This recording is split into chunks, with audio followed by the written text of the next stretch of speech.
I figured he would tell me if it was an emergency and I had to dress quickly. Otherwise, I was going to just like make sure everything was dry and I had socks on my feet and my shoes, and, because if it's an emergency, I will like throw on whatever I can grab first and put my bare feet in my boots and run.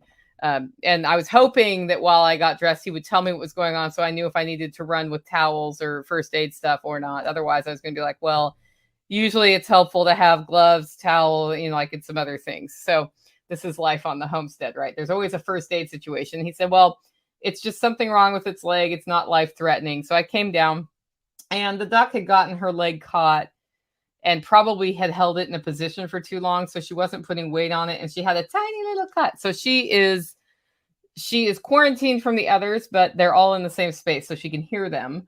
So she's not by herself, because ducks don't like being all by themselves. So it's nice to be able to quarantine them where they can kind of see their buddies.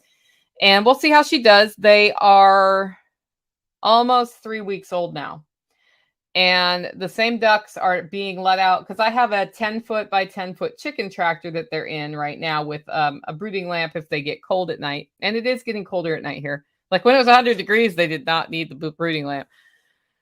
But we're letting them out into the duck yard. So we put up a temporary duck yard next and let them go in and out. And they'll discover probably next week sometime a tiny duck swimming pool out there that will have steps to get in and out, so they don't get stuck in there, because if they get stuck in there, they get too cold, they'll die.